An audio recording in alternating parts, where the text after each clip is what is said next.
पुत्र होने के बाद भी आज अग्नि देने के लिए कोई नहीं। राम लक्ष्मण वन चले गए, भरत शत्रुघ्न ननिहाल गए हुए, अग्नि कौन देगा। सेवकों को बुलाकर गुरुदेव ने कहा कि शीघ्र जाइए भरत जी के पास और जाकर कुछ कहिएगा मत, केवल इतना कहिएगा कि गुरुदेव ने याद किया है, अविलंब चलिए। और यहाँ दर्शन करिए। गोस्वामी जी कहते हैं, जिस दिन से, जिस रात्रि से माँ कैकेयी ने महाराज से वरदान मांगा, उस रात्रि से भरत भैया को ननिहाल में अपशगुन होने लगे। यहाँ दर्शन करिएगा। यह प्रसंग कहता है, घर परिवार में कई लोग पास भी होकर बहुत दूर रहते हैं। क्यों? उनके आपके भाव स्वभाव अभाव से कोई लेना देना नहीं है। और कभी अनुभव करिएगा, कई लोग दूर भले ही रहते हैं, मन से आपके पास रहते हैं। आपके साथ तनिक भी घटना होती है, उनका फोन आ जाता है, तुरंत फोन आता है। भरत जी को अपशगुन होने लगे। रात्रि में भयानक सपना देखें रात भयानक सपना, जाग करें कटुकोट कल्पना। प्रातः काल जगते हैं तो अनेक प्रकार से कल्पना करते हैं, कहीं ऐसा तो नहीं हो गया। डर जाते हैं तो शत्रुघ्न भैया को लेकर भगवान शंकर का अभिषेक प्रारंभ करते हैं। बाबा कृपा करिए। अभी ये चल ही रहा था ये प्रकरण। 1 सप्ताह बीता, तब तक अवध के दूतों को जैसे भरत भैया ने देखा।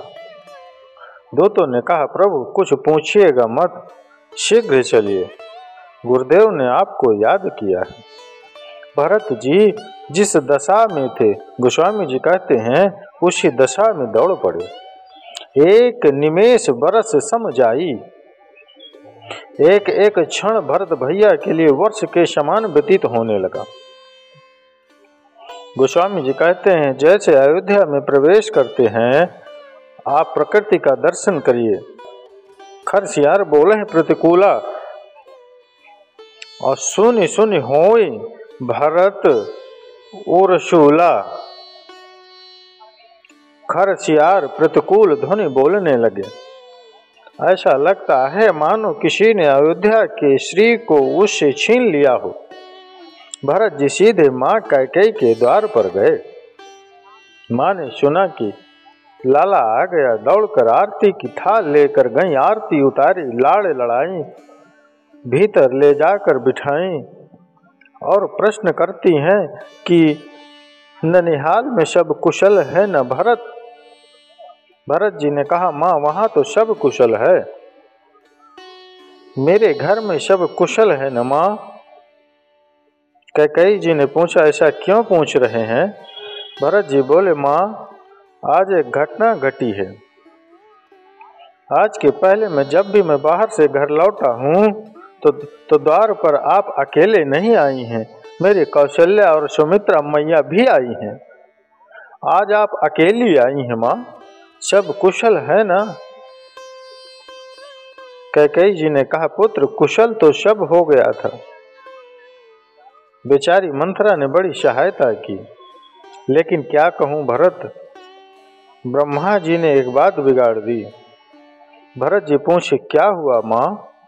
कैकेयी मैया बोली, अब आपके पूज्य पिताजी नहीं रहे। गोस्वामी जी कहते हैं, भरत जी सुने, सुनत भरत भय विवश विचारा।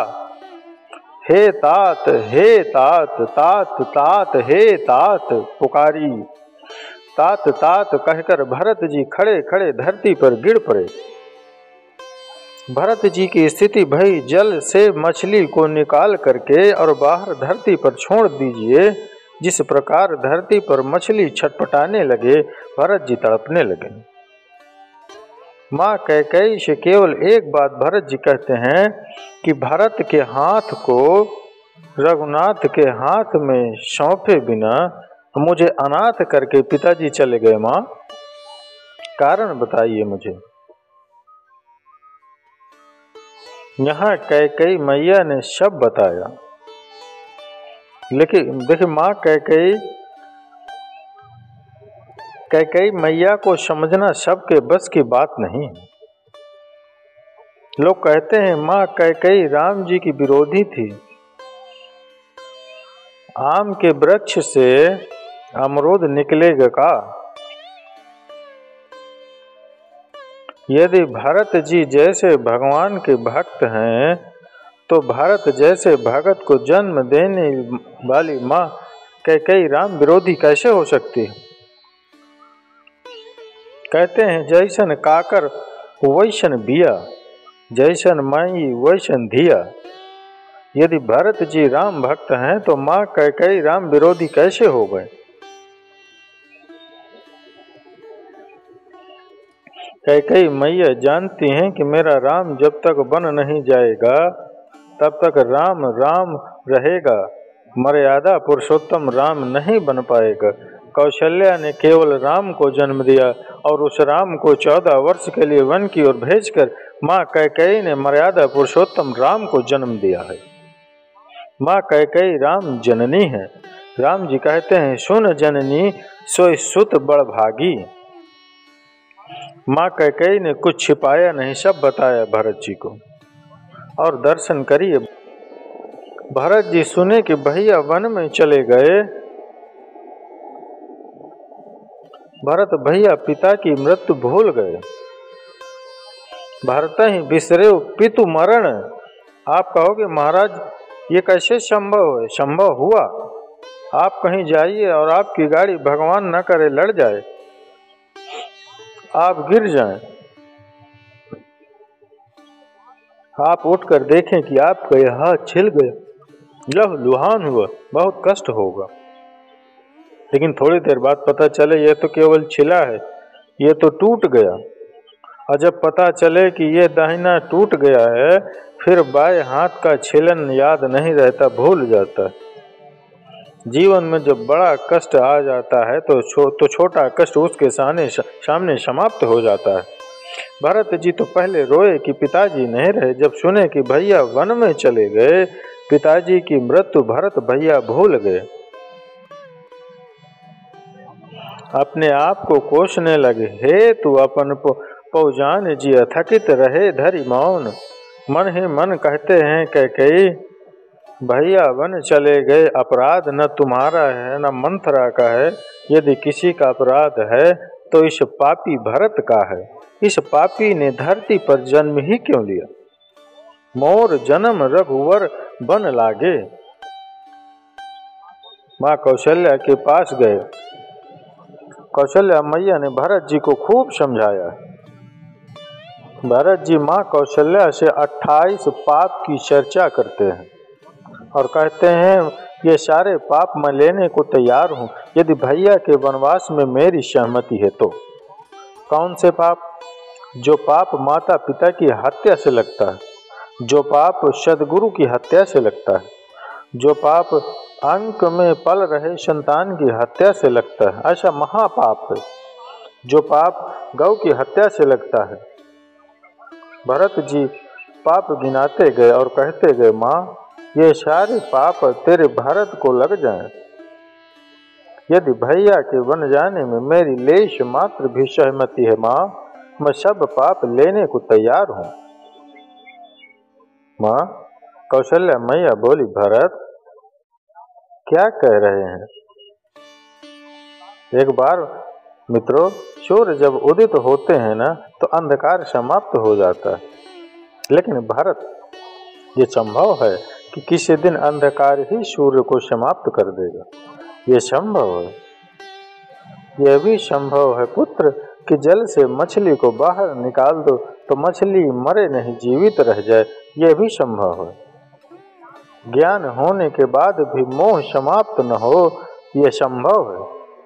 लेकिन एक बात मैं कहूँ, मेरा पुत्र भरत अपने भैया राम के विरुद्ध कोई व्यवहार करेगा, यह किसी युग में संभव नहीं है भरत, ऐसा कदापि नहीं हो सकता। कितना अटूट विश्वास है, कितना अटूट विश्वास। ये विश्वास ही परिवार की रीढ़ की हड्डी है। रात भर भरत जी माँ कौशल्या के पास बैठे रहे। प्रातः काल गुरुदेव भगवान ने आदेश दिए। सरजू मैया के तट पर चंदन की लकड़ी से चिता सजाई गई और भरत जी ने पिताजी को मुखाग्नि प्रदान करा। भरत जी ने ऐसा 13 कर्म किया है, 13 संस्कार किया है। गोस्वामी जी कहते हैं 1,00,000 मुख से उसकी प्रशंसा नहीं हो सकती, 100 मुख लाख जान ही नहीं परनी। कोई भी घर में परिवार में चला जाए तो उसके श्राद्ध कर्म को बड़ी श्रद्धा से पूर्ण करिए। श्रद्धा शब्द से ही श्राद्ध शब्द का जन्म हुआ। ये कर्म हमारे जाने वाले के प्रति हमारी श्रद्धा को दर्शाता है। भरत जी ने गुरुदेव भगवान एक प्रकार से बताते थे तो गोस्वामी जी कहते हैं भरत जी उसको 1000 प्रकार से करते थे। 13 संस्कार हुआ। उसके बाद 4 दिन बाद श्रद्धांजलि सभा अवध में बैठी। गुरुदेव भगवान ने जगत की नायक चर्चा करते करते भरत जी से कहने लगे, भरत जी, विधाता ने मनुष्य को बनाया, सब कुछ मनुष्य के हाथ में सौंप दिया पुरुषार्थ, लेकिन 6 वस्तुओं को ब्रह्मा जी अपने हाथ में रखे हैं। हानि, लाभ, जन्म, मरण, यश और अपयश, ये विधि के हाथ में है। कौन कब जन्म लेगा, कौन कब जगत से जाएगा, ये हमारे आपके हाथ में नहीं है, ये विधाता के हाथ में है। और भरत जी आपके पिताजी सब प्रकार से बड़भागी थे, इसलिए आप पिताजी की गिलानी न करिए। मैं कहता हूँ आपके पिता जैसा पिता न कभी था, आपके पिता जैसा पिता न वर्तमान में है, और भरत जी आपके पिता जैसा पिता अब दोबारा होने वाला नहीं। सब प्रकाश भूपति बड़भागी व्यर्थ में ग्लानि कर रहे हैं। आपके पिताजी को वचन से प्रेम था, भरत जी प्राण से प्रेम नहीं था। प्राण से यदि प्रेम होता तो महाराज प्राण बचाते वचन छोड़ देते, परंतु आपके पिताजी ने वचन को बचाया, प्राण का त्याग किया। एक वचन मान करके भैया वन में चले गए, दूसरा वचन मान करके आप राजा बन जाइए। लेकिन यहाँ आपसे एक निवेदन करूं, भरत जी एक बात जानते हैं क्या? मालिक बनने से बचा जाए। क्या कह रहे हैं? मालिक बनने से बचा जाए। घर में यदि कोई बड़ा है तो बड़ा के रहते घर का मालिक न बना जाए। कई लोग कहते हैं महाराज बड़का भैया उतना तेज नहीं, हम तेज हैं इसीलिए मालिक हैं। अरे आप तेज यहाँ आकर बने हैं, आपके बड़का भैया ऊपर से बना करके भेजे गए। अब इसको क्या करिएगा आप? इसको कैसे बदल दीजिएगा? विवेकी पुरुष वो है जो करता तो स्वयं है, लेकिन अपने श्रेष्ठ को अपने से आगे खड़ा किए रहता है। ये विवेकी पुरुष है। यदि भगवान ने आपको योग्यता दी है तो आप करिए, लेकिन श्रेय अपने श्रेष्ठ को प्रदान करिए, ये धर्म कहता है। भरत जी जानते हैं कि बड़े के रहते कभी घर का मालिक नहीं बनना। गुरु जी कह रहे हैं राजा बन जाइए, लेकिन हम आपको बतावें गुरु जी भी नहीं चाहते हैं कि भरत जी राजा बने। समाज की व्यवस्था है कि उनको बोलना पड़ रहा है कि भरत जी राजा बन जाइए। भरत जी को गुरु जी ने रास्ता दिखा दिया, सूक्ष्म रास्ता। कहते हैं भरत जी क्यों चिंता करते हैं? वेद विदित है, लोक सम्मति है, पिता जिस पुत्र को सत्ता देता है वही पुत्र उस सत्ता का अधिकारी होता है।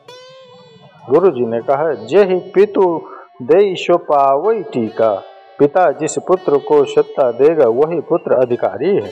भरत जी सुने, सोचने लगे पिताजी मुझे नहीं देना चाहते थे, पिताजी भैया को देना चाहते थे, मेरे लिए मांगा गया है। इसका अर्थ इस सत्ता का अधिकारी मैं नहीं, इस सत्ता का अधिकारी मेरे भैया हैं। गुरु जी ने फिर कहा हम तो कहते हैं अभी राजा बन जाइए, जब राम जी 14 वर्ष बाद लौटेंगे। गुरु जी ने कहा राम जी आएंगे तो सौंप दीजिएगा। मनुष्य उसी प्रकार की बात का अर्थ निकालता है जिसमें उसको अपना लाभ दिखाई पड़ता है। ये सहज व्यवहार आपको सुना रहा हूँ। हम वैसा ही अर्थ निकालते हैं जिसमें हमको लाभ दिखाई पड़ता है। गुरु जी ने कहा सौंपे हूँ राज राम के आए। भरत जी को कान में सुनाई पड़ा सौंपे हूँ राज राम के जाए। गुरु जी बोले आ करके सौंप देन, आएंगे तो सौंप देन। भरत जी समझ गए कि जा करके सौंप दो। यदि सौंपना है ही है तो आने की प्रतीक्षा क्यों कीजिए, वहीं पहुंचकर सौंप दिया जाए। सुमंत जी ने कहा भरत जी गुरु जी जो कह रहे हैं करिए, कीजिए गुरु आयसु अवश्य, कहा सचिव कर जोर।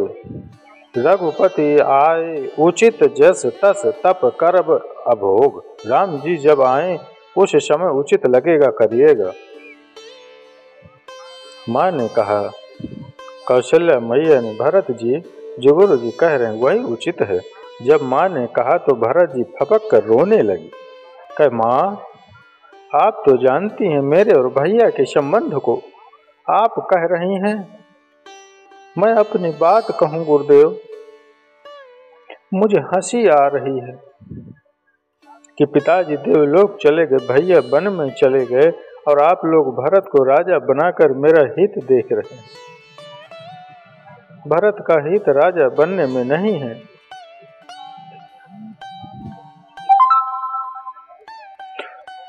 हित हमार शिवपति शिवकाई। भरत का हित राजा बनने में नहीं है, भरत का हित भैया की सेवा करने में है। भरत जी कहते हैं गुरुदेव कोई स्त्री सिर से पांव तक गहना पहन ले, यदि कपड़ा नहीं धारण करे तो वह गहना व्यर्थ लगता है। मन में यदि वैराग्य नहीं है तो ब्रह्म की चर्चा व्यर्थ लगती है। हृदय में प्रेम नहीं है तो जप तप व्रत सब पूजा व्यर्थ है।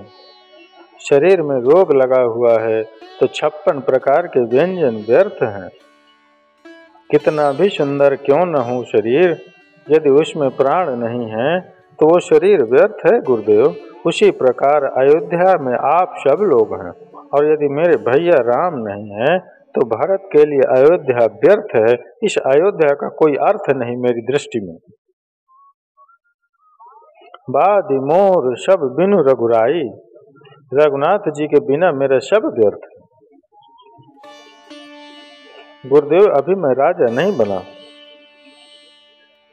केवल ये कहा गया कि भरत राजा बनेगा। आप कल्पना करिए मैं कितना बड़ा पापी हूँ। जिस भरत का नाम केवल सामने आया पिताजी मर गए, भैया वन में चले गए। सोचिए जिस दिन यह पापी सिंहासन पर बैठ जाएगा धरती फटेगी और रसातल में चली जाएगी। आप सब ने अपनी अपनी बात कह दी। आज्ञा हो गुरुदेव तो भरत अपनी बात कहना चाहता है। गुरु जी ने कहा कहिए भरत जी। भरत जी बोले जब तक रघुनाथ जी के चरणों का दर्शन नहीं होगा गुरुदेव मेरे हृदय का ताप समाप्त नहीं होगा। आपको बताऊं भरत जी आगे जो कहते हैं वही भरत जी का चरित्र है सरकार। ये अर्धाली ही भरत जी का चरित्र है। भरत जी कहते हैं गुरुदेव यद्यपि मैं अपराधी हूँ, मैं अनुभव हूँ। आज रघुवंश में जो उत्पात हुआ है वो सब मेरे कारण हुआ, मैं जानता हूँ। लेकिन एक बात और मैं जानता हूँ जो आप लोग नहीं जानते हैं। गुरु जी बोले क्या? भरत जी बोले गुरुदेव मैं भैया के पास जाऊंगा ना, यद्यपि मैं कितना भी बड़ा पापी क्यों न हूँ, मुझे विश्वास है जैसे मैं भैया के सामने पहुँचूंगा मेरे भैया मेरे समस्त अपराधों को क्षमा करके और देखते मुझे दौड़कर अपने हृदय से लगा लेंगे। यह मेरा रघुनाथ जी पर भरोसा है गुरुदेव, वो मेरा त्याग नहीं करेंगे। आपन जान त्याग है मोहि रघुवीर भरोसु, मोहि रघुवीर भरोसु आपन जान। भरत जी कहते हैं, अपना जान कर प्रभु मेरा त्याग नहीं करेंगे गुरुदेव, यह मुझे विश्वास है। यही विश्वास भक्ति है, यही विश्वास भजन है। इसी विश्वास को दृढ़ कराना है। क्या भगवान अपना जान करके हमको कभी छोड़ेंगे नहीं। ये विश्वास यदि जीवन में उत्पन्न हो गया, आप कुछ भी कर सकते हैं, भगवान हमको नहीं छोड़ेंगे। भरत जी कहते हैं, मैं कितना भी बड़ा अपराधी हूँ, क्या हुआ, अपना जानकर वो मुझे छोड़ेंगे नहीं। मोहि रघुवीर भरोसु, मोहि रघुवीर भरोसु। पूरी प्रजा नाचने लगी, पूरी प्रजा जय जयकार करने लगी। मित्रों, तो चलिए मित्रों, माताओं, बहनों, मैंने सुदामा जी के चरित्र के विषय में आपको थोड़ा सा अंक थोड़े से सुनाए। तो चलिए, अगर अच्छे लगे हों ये कथा तो एक लाइक और कमेंट्स में जय जय श्री सीताराम, जय भरत जी महाराज की, जय अवधपति श्री राजा रामचंद्र जी की अवश्य लिखिएगा।